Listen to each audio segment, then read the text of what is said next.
I'm Lyn Ng. Hi everyone, I'm Jace. And welcome to another episode of the Freelance Creative Exchange. Today you probably will notice something very different, right? The background and all this is different because today we are actually at Mox.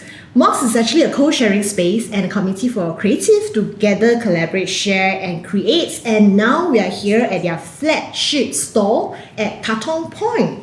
So if you are creativepreneurs and you are looking for a space and to actually mingle with the community, this is one of the places that you might want to consider.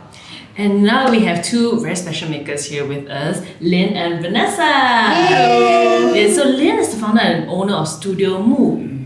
Yeah, and it's a brand that specializes in artisanal woodcraft, slow-made jewellery and bags and lifestyle products. So we have some of the products over here. And Vanessa is the founder and owner of 3 Odd Ducks, and you specialize in concrete and cement works. So as you can see here today, we have a few of their works in front of us, very nicely placed. Even, you know what's holding onto my phone right now? It's also made by her. Wow! Yay! Maybe Lyn and Vanessa, can you introduce yourself? What you guys actually do and why you guys decide to start out in your own craft of choice. Vanessa, want to go first?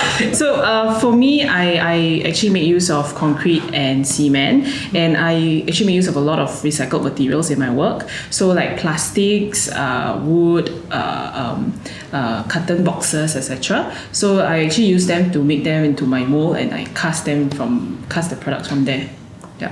Yes. How about yourself, Lyn? So for me, I make use of thrown away pieces, wood pieces gathered from different carpenters, and then make them into jewellery, like the one I'm wearing now. Oh, so nice. And the one that's there. And then after that, I moved on to making wooden bags, then something like that over there.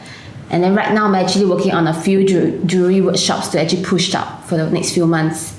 Yeah. Very nice. So we understand before you all come together to set up these studios, each of you are actually working full time, right? In different roles. So why do you decided to actually leave the corporate world and come out to do this on your own? I was doing finance previously for 5 years. And one day I just decided I got tired of it. I felt very stuck. So I wanted to do something that I really like, and but I didn't know what I wanted to do. So what I did was I threw my letter first. And I was like, hoping for the best. Yeah, really. So that was what I did. And then one day I was just like lying in bed, and I was like scrolling through Pinterest, and then I saw concrete. People actually use concrete to make like planters, etc. So I decided to give it a try, and from there on I fell in love with it, and I decided to use it to actually express what I feel is that concrete is a very misunderstood product, and a lot of people think that concrete is just used for pavements and buildings, etc. But what I see is that concrete can be molded into anything that we want if we are able to make the mold. So that is what I want to share with everyone who attends the workshop. So do you already have a creative flair before you go into the finance industry, or you just come when you're like? I would say I do. Yes. I think it was. I think everybody has a creative side, right? It's just whether like you want to use it or like which section.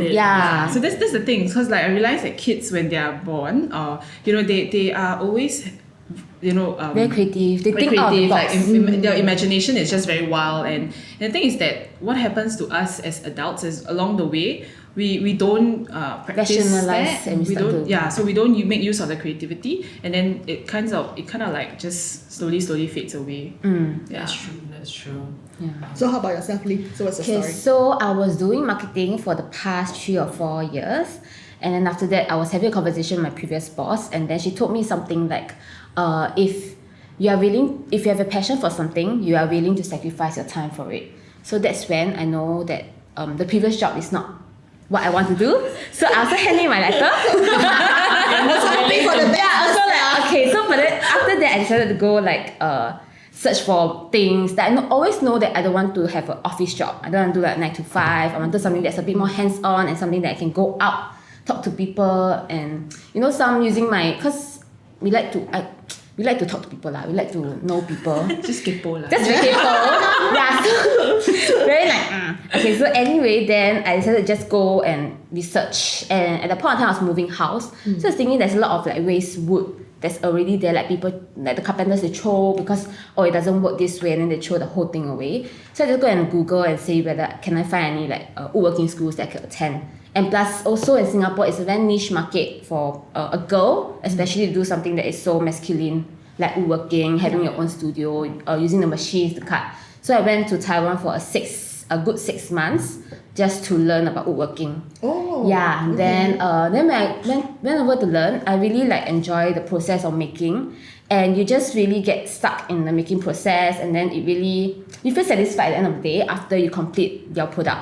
So after that, I come back to Singapore. I pick up an apprenticeship for a year. Then that's when I met Vanessa. Right. Yeah. Then we decided to come out liao. Let's do our own thing. Right. Yeah. Why did you decided to go Taiwan to learn your woodcrafting? Okay, because first thing, there's Taiwan, Indonesia, Thailand, and Japan. But then obviously Indonesia, Thailand, and Japan, I can't really speak the language very well. And then Taiwan is like, I'm quite ching chong chong, right? So yeah, and I love Taiwan. Like the food there, the people there are so like they treat you like family. And then when I go there, I really enjoy my 6 months. I was there alone, but then I feel that I'm home. It's a second home in Taiwan. Yeah.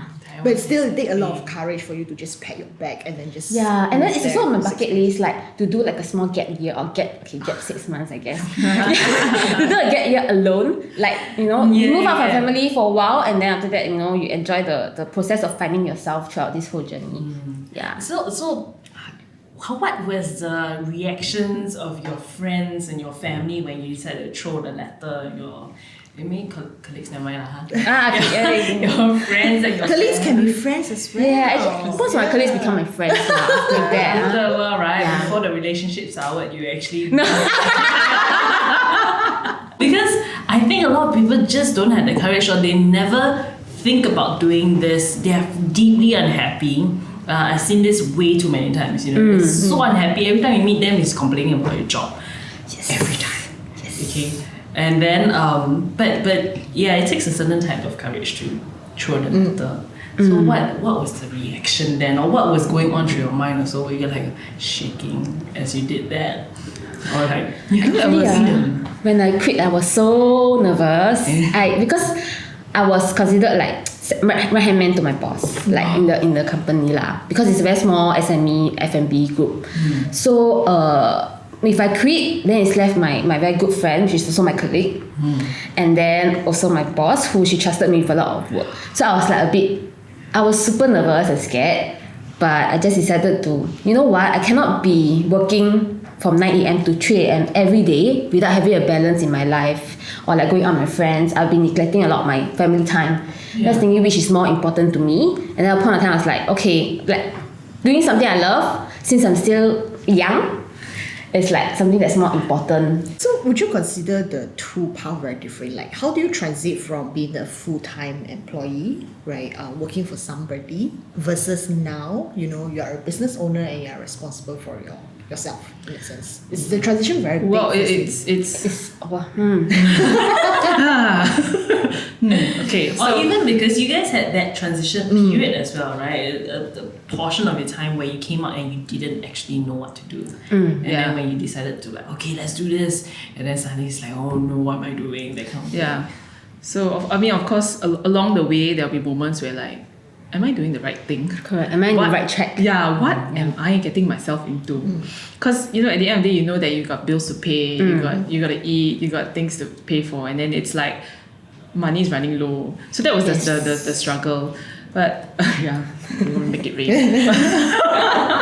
But I think for us, the difference is that being in a full-time job, you kind of have everything set up nicely for you. Correct. Everything is laid out There's nicely. structured. Yeah. There's a layout, it's a SOP that you just follow. Correct. Yeah. So you go to work. Boss asks you to do this, you do. You have a project, you just do it. And when you're done, you're done. So you knock off like 6 and then that's it, you're done. But when you're doing your own thing, it's every minute counts, every second counts. Getting your own clients, Yeah. going out to meet people, getting connections, networking, and doing your own products, designing, Correct. marketing, Correct. And that's my the thing is, I'm so bad with like social media marketing, right? I am just so bad that like sometimes I do my EDM and I ask her, hey, can you help me check or not? Then she'll tell me, your alignment off, your this alignment off, that alignment off. And then I'm like, oh my god, I'm so sorry. But at least you all can depend on each other. Yeah, actually it's You true. guys are very complimentary in terms of your Yeah, so in skill terms of sets. like financial things which I am not good at, I was like, okay, Vanessa, can you please give me some tips on this? Then she's like, okay, you can do this. And then on the other hand, she asked me about like marketing and social media and then what she can do. Yeah. So it's a very good partnership we have here lah. Yeah, Very that's lucky. right. Not only in terms, I think, of your craft, which I see that you guys actually make your end product complement each other, but yes. you guys also in terms of business also, what you actually do in order to run a business. I think is you guys are lucky. I think we're very lucky to Yeah. have actually met during the woodworking internship Correct. because that's why we found that we have a lot of things in common in terms of our mindset for business, and that's why we decided to share the studio space together. And it's not like just going out there, hey, 要不要跟我 share studio? No, it's not that, but it's It has to be like you have to click, right? Yes, Because you have to that. be friends first, Yeah. or then they always Yeah. say friends like very hard to work together. But I think because our personalities are very straightforward, and let's say I wanted this to be done, and I say, can you help me? Then she's like, no, I don't think this will work. Then she suggests me another way. Then I'll think, oh, okay.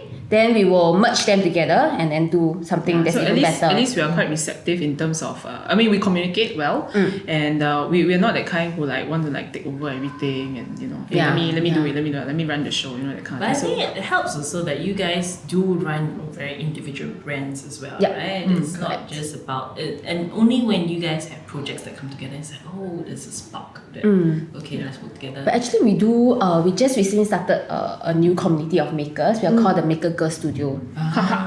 Because we're the Maker Girls, this is our studio. So we're the Maker Girl Studio. So, Only girls can join. No. It's just that we are girls. we are the We are the maker girls. Yeah, that's the maker girls. Yeah, so I'm L and she's V. So we are like LV in the maker industry. Great brand. I can see a great brand coming up.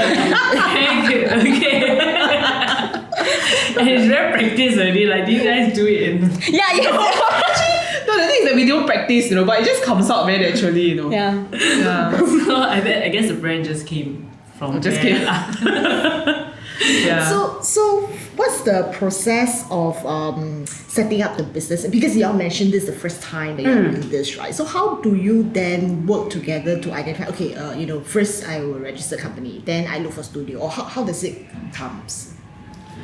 I think it's so of course, first things first, right? If you want to start a business in Singapore, you definitely have to register, set up an ACRA, and then from there, what we needed next was basically a space. Yes, correct. So one thing is that we went hunting for Spaces. spaces, and we realized that there are places out there for woodworking machines, etc. But it didn't have that kind of vibe that we wanted. Correct. So it was you're basically It's more of like going into work and then you don't meet the people around you. You just work on your own like desk. and the people there are all like in the construction side, construction seat, so they are like all the uncle, 小妹啊，在这边做什么？ yeah, that kind of thing. So it's like, uncle, just let me do my work. Thank you. Yeah. So we realized that we wanted to come we want to find a place where we have like-minded people around, correct. where they already have a community, and that's why we decided to settle Here for at Mox. Yeah, and I guess you guys also, because we work with our freelancers who they can just work off their laptop, anywhere they want. So in terms of investment, the investment in a good laptop or a good workstation is also quite hefty sometimes. So some camera equipment is quite hefty. Yeah. But you guys actually do need the space because we are looking Correct, at the equipment machines. right here. Yeah. You need blank tabletop to stain. And Yes, you can see all the scars. Yeah, so was this a huge consideration as well? Because I think especially for you guys who it's not like you guys came from the industry, you guys had really clients waiting for you as well. how do you go about planning that and then in the end making a decision that okay, yes, we will do this and then pump in the money? Like, did you have a 6 months fail plan or savings in case something went wrong? I don't. I mean, I do in the sense like I already know that I'll be in the woodworking industry. So the basic things that I must have are all my tools, all my machines, and a studio partner to share the cost with me. And then just nice this space, they are the community and mocks, they are very supportive of what we are doing also. Yeah. Like you can see the machines create very noisy. They are very noisy actually when we work them. But our neighbors, they don't complain. They actually come in and check on us. Also because very good PR marketing over here. Huh? Yeah. So yes. she was there, hello. Hello, 大哥, what do you want? Yeah, so I mean this community is really supportive of each other. Yeah, so I will, if I have something launching, I'll say, hey, I'm launching this. Are you guys interested to come? They're like, oh, okay. Then they'll come down and check it out. Yeah. Yeah. Right. So how do you actually then go after, I would say, paying clients in that sense when you first start out? Where do you look for the clients? Or like your first clients, were they from your previous jobs and stuff, you know? I think it's mostly my friends and my family. My mom is my first client. She bought her earring because I did samples and then I go home, hey, do you think it's nice? And she's like, oh yeah, okay, then she wear it. Right. Yeah. And That's she not helped you to paying promote it in the client. market? Does she help you to promote it? Oh in yeah, the she market? promoted to her colleagues. her colleagues, yeah. And then she promoted to her colleagues and then she showed them and then they're like, oh, okay, then you order from her. Obviously, like it comes with discounted rates, you know, because it's friends and families. Then after that, once they start to post about my things, then it start to keep growing. My pool of customers keep growing. So that's how it started. Yeah. So Vanessa, for you, because you are in cement, right? In that Yeah, sense. so so my business model was right now is basically focusing on workshops, and then along the way is to build up is to actually make art pieces and to have my own gallery. Then from there I sell the art pieces. So what I did was the workshop for now is to help me bring in the income, and how I started was basically just marketing on Facebook. And then getting leads from there. And then we had an e-commerce that came down to do the interview with us. And from there, they actually blast our workshops on their webpage. And then we got some people coming in from there as well. So a lot of it is also from word of mouth. Yeah, like we get friends to come down, try out, and then it just spreads from there. So how important is social media to helping you to broadcast and to promote your business? Do you actively engage in social media? I think she's more active than me. Yes. I'm quite because I'm so bad with social media, right? I'm always trying to learn like, okay, Facebook marketing is like not easy. Not easy, Okay, it's not. Facebook, you hear that? It's not easy. Okay, so like I'm always trying to wrap my head around that Facebook marketing and how to use it, how to like really fully utilize it to its full capacity. But it's always changing, and I'm just like headache. So Yeah. And we're not really trained in digital marketing also. yeah. So mostly social media is more like testing, trying, and then see what kind of look they want, and then you have to sort of like plan out your visuals, and then to post them at a certain timing. She's very good at it. So I'm like learning from her. Then I also learned along the way because like throughout all my marketing, I was more focused on graphic design, posters, collaterals, making, and not really on marketing per se. Not the digital Not the side digital of it. side. So when I was doing that, I get tips and tricks on how to perfect your campaign. But I'm not saying like I'm very good. I think there's a lot of things to learn. Yeah, It's and never then ending. but then it's always a constant need to learn.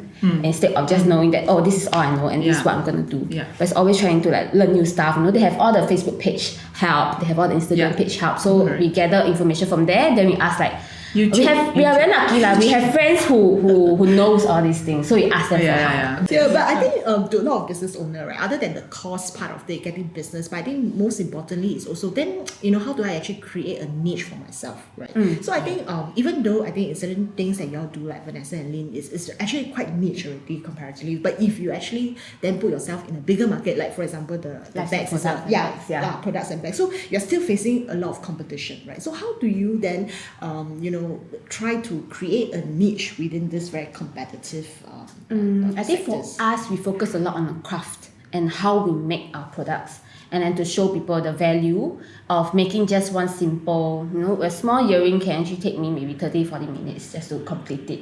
So it's just to showcase them and then tell them, okay, this is how the process works, and telling them to appreciate what we're doing. And then once they appreciate and they saw the value in the item, they most likely will be able to follow you for a very long time. Instead of having somebody who just, oh, it's very nice, I'm going to buy it. But the next time when I launch something, she'll like, oh, no, I bought from this space already. I'm going to buy from somewhere else. So for me, it's important to like show them like, oh, this is how we do our earrings. Like it's like 100% hard, 100% effort. Then the sweat all come out, Stain. Yeah, the stain, the thing. How do you create a niche for yourself? Well, for me, it's about introducing different materials that other than just concrete. So I've dabbled with resin, a little bit of wood as well. Hence, I went to learn. That was one of the reasons why I went to learn woodworking for 4 months. Yeah. So that I can bring in other materials in. And for me, I like to do things that are different. So what I did was, that's why I explored using plastics and cardboards as the mold. So right now I'm actually in the process of making my own mold, where basically we got to use the putty to like sculpt the structure, and then after that you just cast your own mold, things like that. So it's a never-ending learning process. Yeah. So because you guys are quite unique in what you guys do already, right? So what are some of the unique challenges that you think you guys face? Unique challenges. I think it's getting people to understand what our products are. Yeah, because in Singapore we are very like we can get things very fast from anywhere else. Yeah. So it's just to letting them know that appreciate the local designers. I mean, it's a very cliche for them to support local, right? It's been going on, but then like we have to really let them know, say, hey, we are in this like 100%. We are not just playing around. We're not just using this as a hobby. Right. This is our livelihood, Then show them what we want to do, and then also keep them like happy and in suspense. When people in suspense, they actually anticipate something bigger. Yeah. So this is marketing side of it coming up. I'll be like, I also want to know what's sneak something peek. bigger. I won't ask because I will let your audience be. Yes. So just now you mentioned you all both also started another women's makers group, right? Would you like to share with us a bit more how different is this group from your studios? Yes. Okay, so for the Maker Girls, basically what we did was we actually gather different other crafters. So we have one who's working with us bookbinding, like the one over there. Because we found out in the market like there's a lot of workshops that only focus on one skill. Like you only just learn one skill. So if I attend watercolor, I only learn how to watercolor. But then now we are trying to bring in 2 different makers, ask them to collaborate, and then to come up with something that's a bit more unique and something that you cannot find in the market elsewhere. That's right. Yep. Yeah. So the Maker Girl is basically just like pulling ourselves a pool of makers. So also like let's say if I have a project that I cannot take on, like, and I know that she can take on maybe, then I'll pass it on to her to complete for me. Yeah. So is this space very is this maker space in Singapore very, very small? Like does everyone sort of know each other, and how do you guys see it growing in the next couple of years? I think so right now it is small. So it's like if you see a product on Instagram and you think that this is by who by so and so, so you will be able to identify. And what I see is that what we see that we are doing is basically to form that community, and so that we can grow together as a community, and instead of just being an individual maker. Yeah, correct. So currently this community, can I say, is still very much Singapore based?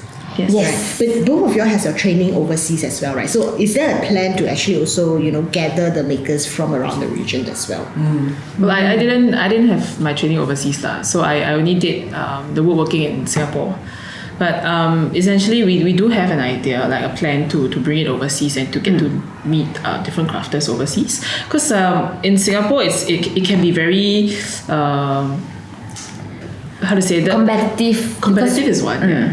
Then also like there's not much room for growth. Yeah, but if you go out there, you meet people, you explore different cultures and understand their methods of doing things, then that we can actually bring it back and share with the crafters as well in Singapore. So speaking of going overseas, have you guys expanded in terms of your sales and your business overseas as well? Or do you see when you guys when you guys go overseas, or when you guys meet foreigners, is there a deeper appreciation coming from those who are not from Singapore?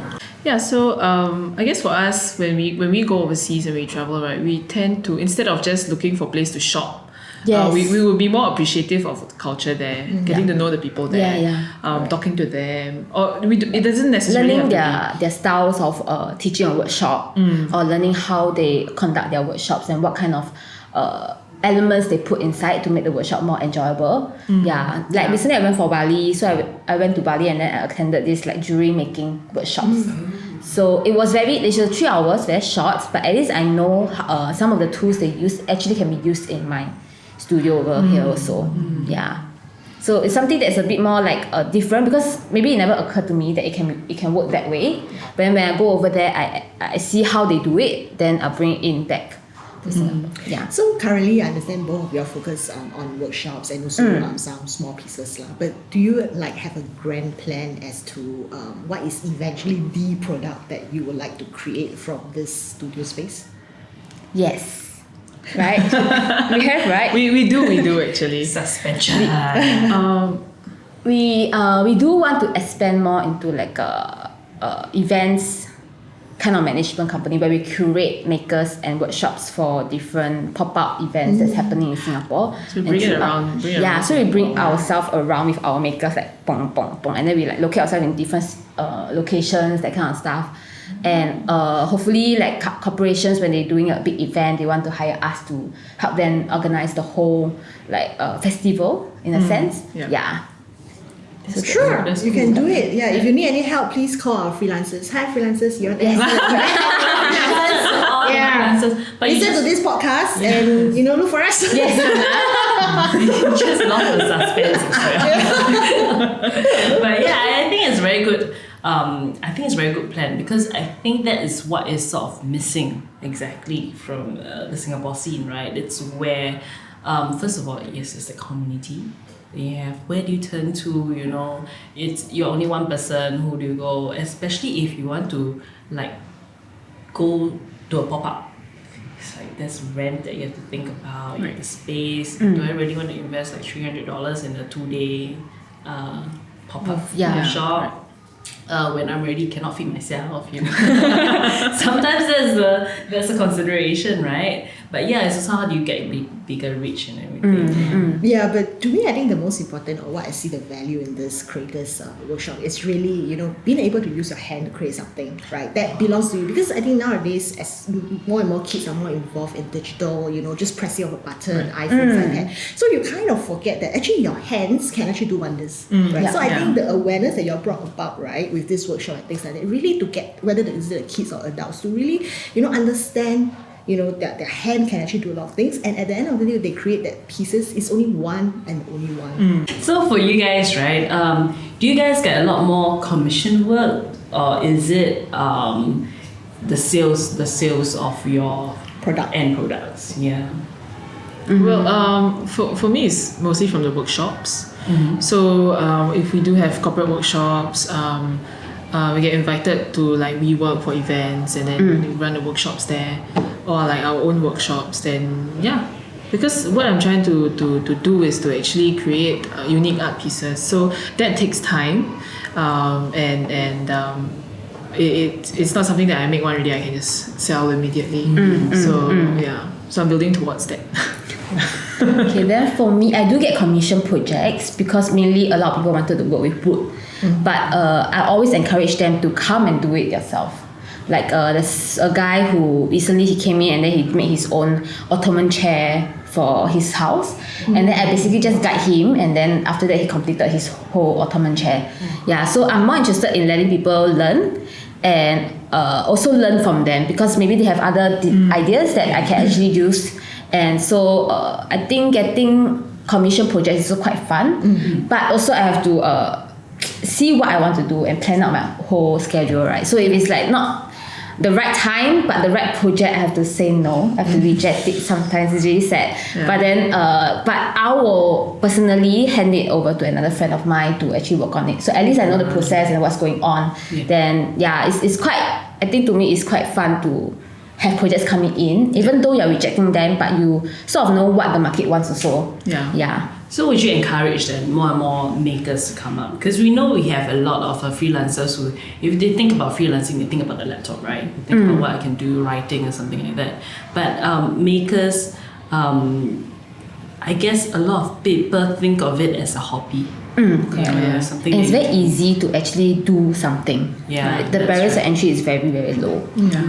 So I think it's okay. I mean, we are open to people coming in, you know, and then we actually under our Maker Girls, we do have woodworking companies that are under us hosting workshops, but we don't say no just because I'm doing wood. But it's because we say yes because to us is why not? We have more people doing more things together. And the thing is that they will have their own ideas and we will have our own ideas, you know, and it's what the thing about that is that that's how we grow. We see how people do things and we learn from them, and then of course they learn from us as well. So that's the beauty of it, you see. So having said that, so what are some of your views with regards to the craft maker scene in Singapore? Is it growing? Is it developing? And then what's your perspective with regard to this, I would say, industry? You know, for people who want to join you in the industry. I think it's definitely growing. Over the years, we've seen that it's workshops is in demand as well. So it is definitely growing. So if you want to start, you should start now, right on the trend. Don't wait anymore. And not wait sign up for course. Everything is developed. And I think for them, I feel that perhaps maybe one of the reasons why they're not stepping out is because fear of maybe the financial part. But if they are able to find a way to balance like between their full-time job and starting out as a hobby first, then that's fine. To me it's like whether you want to or not lah. But if you really want to try out something, you will find the time to do it. You will push everything else aside. But of course, we must also acknowledge that the challenges to running our own business or even as a freelancer is real lah. So of course. So you really must find out more before you actually put yourself into the situations. Right. So one of the things that we have been doing other than the podcast is also freelancing bootcamp. So this is really open for first timers, right? Who is really considering, right? Am I right for the trade? Am I right to actually set up my own business? So I think this 2 days workshop actually helps them to understand more about the challenges and how do they prepare themselves, right? So it may not be like what Vanessa say, right? You can try out on weekends or when you're free. So it may not be something that you just immediately tender and then want to do this, but it can be something that you're prepping for like 2 months, 3 months, 6 months before you officially then say, okay, now I'm ready. I'm going to start doing this, right? So at least you give yourself a chance lah. So I think you guys are one of the rare ones who stepped out without having a plan. But it's, of course, we understand that there's a practicality of it. There's how do I survive? How do I feed myself? If I have a family, I must think about them as well. So we definitely do encourage people to really think about it first, because we don't want it to, like, oh yeah, let's go, jump in the deep end, and then, after a couple of strokes, they sort of start to sink and stuff. So we want it to be a very sustainable career for whichever path they choose. So that's why we started the workshops and the boot camps that we have. But thank you so much for the time. All right. So now we have actually reached the end of the sessions, right? But we have one last question that we always ask our guests. So we would like to pose the question to two of you as well. So if you were to give one piece of advice to your younger self, right, when you were just starting out, what would you say? I will have a lot to say lah. But if I can just summarize, basically, don't be afraid to try, and don't waste time. Yes, time is very precious now. Yeah, that's true. Then, how about Lyn? For me, would be just to be more daring and then talk to more people, because I used to be very quiet. I cannot see lah, but yes, I am. So don't be afraid to meet people and then know their stories. So because the stories will actually enrich and make your experience even better. That's true. Yeah. Yes. Right. Okay. Thank you. I mean, that's very good advice. Thank you so much for tuning in to another episode of the Freelance Creative Exchange. I hope you learned a tips or two from our today's guests, Vanessa as well as Lyn. We'll put their links and their bios below so you can go ahead and go and like or check out their workshops they have coming up next, or what new works they're crafting inside their workshop over here. But if you've liked our episode, please go ahead and press the like button, hit the subscribe button, and we have a very exciting episode coming up for you in a couple of weeks. Till then, see you! Bye!